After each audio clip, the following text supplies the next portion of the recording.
प्रदेश high court द्वारा CPS मामले में दिए गए निर्णय पर प्रतिक्रिया व्यक्त करते हुए धर्मशाला के विधायक सुधीर शर्मा ने कहा है कि वो इस निर्णय का स्वागत करते हैं। उन्होंने कहा कि सीपीएस नियुक्तियां शुरुआत से ही विवादों के घेरे में रही हैं, क्योंकि किसी भी प्रदेश में इस तरह से सीपीएस बनाना या ऐसा कोई पद देना जो ऑफिस ऑफ प्रॉफिट के दायरे में आता हो, उस पर पूर्णतया रोक है। कई जगहों पर लोगों को अपने विधायक पद से भी हाथ धोना पड़ा है। हिमाचल प्रदेश हाई कोर्ट का फैसला आ जाया है जो सीपीएस थे उनकी नियुक्ति पर। उस फैसले का मैं स्वागत करता हूं और ये शुरू से ही जब नियुक्तियां हुई थी तभी से विवादों के घेरे में थी और इन नियुक्तियों को चुनौती दी गई थी। आज हाई कोर्ट ने उसके ऊपर निर्णय सुनाया है। बड़ा लंबा समय इसके ऊपर जो है वो बहस चलती रही है और सारी चीज़ों को मद्देनज़र रखते हुए मैं समझता हूँ कि आज जो फैसला आया है वो स्वागत योग्य है और यहीं तक सीमित नहीं रखा है हाई कोर्ट ने। इसका जो पैरा नंबर 50 है उसमें जो Himachal Pradesh legislative assembly act है 1971 का, उसमें जो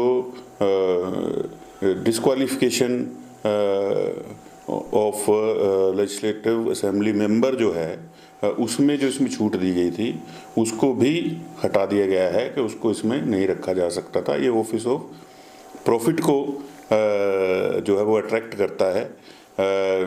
मुझे लगता है कि अभी तो कानून अपना रास्ता आगे लेगा, लेकिन ऑफिस ऑफ प्रॉफिट के चलते ये जो 6 लोग हैं और साथ में जो अन्य लोग हैं जिनको कि कैबिनेट मंत्री के रैंक दिए गए हैं, उनको भी ऑफिस ऑफ प्रॉफिट जो है वो अट्रैक्ट करता है और उनकी जो सदस्यता है अगर कानूनन देखा जाए तो वो सदस्यता रद्द होगी और पुनः इन चुनाव क्षेत्रों में चुनाव होंगे प्रदेश के अंदर। बड़ा विस्तृत जो है वो फैसला हिमाचल प्रदेश हाई कोर्ट का आया है। सुप्रीम कोर्ट जो है वो भी इसी देश का है, हाई कोर्ट भी इसी देश का है, कानून इसी देश का चल रहा है। तो ये तो सिर्फ अपनी साख बचाने के लिए इस तरह की बातें जो हैं वो सरकार और सरकार के जो नुमाइंदे वो लोग अभी फ़िलहाल कर रहे हैं। तो मुझे लगता है कि इस तरह जब वो कह रहे हैं तो उनको जो है वो हिमाचल प्रदेश हाई कोर्ट के जो है उसके जो फैसले हैं, इसका मतलब सरकार के नुमाइंदों को उन पर विश्वास नहीं है। या इससे पहले अगर फैसला अगर कोई आपके हक़ में आ जाए फिर तो आपको ठीक है, और हक़ में नहीं आए तो आप कहेंगे कि हाई कोर्ट गलत है। मैं समझता हूँ कि ऐसी चीज़ों से बचना चाहिए।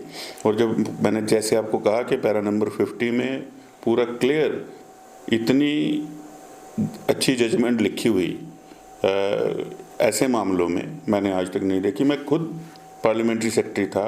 हम लोग 2005 में हमें जो है वो पार्लियामेंट्री सेक्रेटरी और सीपीएस की नियुक्तियाँ उस तत्कालीन सरकार ने की थी और हमारे खिलाफ भी ऐसी जो है वो याचिका हुई थी। हम लोग भी अपने पद से हटे थे। तो लेकिन उसके बाद जो है देश के अंदर कानूनों में बार बार बदलाव हुआ है। मंत्रिमंडल सीमित कर दिए गए हैं, केंद्रीय मंत्रिमंडल जो है उसको सीमित कर दिया गया है।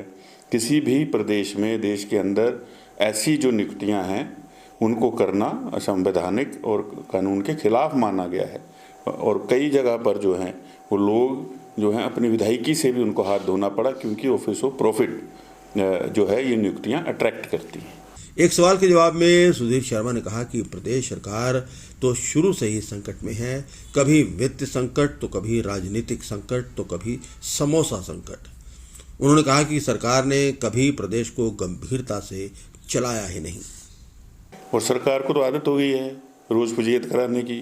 कभी कुछ निर्णय करते हैं, कभी कुछ निर्णय करते हैं। हर रोज़ कोई नई चीज़ जनता के सामने आ रही है। आप मुझे एक बात बताइए, कितने दिन हो गए इस प्रदेश में किसी ने ये सुना है कि कोई बड़ा प्रोजेक्ट आया है, कोई बड़ी योजना इस प्रदेश के अंदर लागू हुई है या कहीं पर कोई रोजगार खुले हैं? कुछ नहीं हो रहा है। अन्य प्रदेशों में भी मुख्यमंत्री है, सरकारें हैं, वहाँ पर भी सरकारें कर्जे में हैं, लेकिन वो लोग प्रयास कर रहे हैं। वो लोग जगह जगह जा कर के अपने प्रदेश के लिए कुछ ना कुछ जो है कार्यक्रम नीतियाँ उनको लागू कर रहे हैं। तो यहाँ तो जहाँ समोसे ही चोरी हो जाते हों वहाँ पर क्या व्यवस्था होगी? यहाँ पर तो किसी प्रकार की कोई व्यवस्था है नहीं।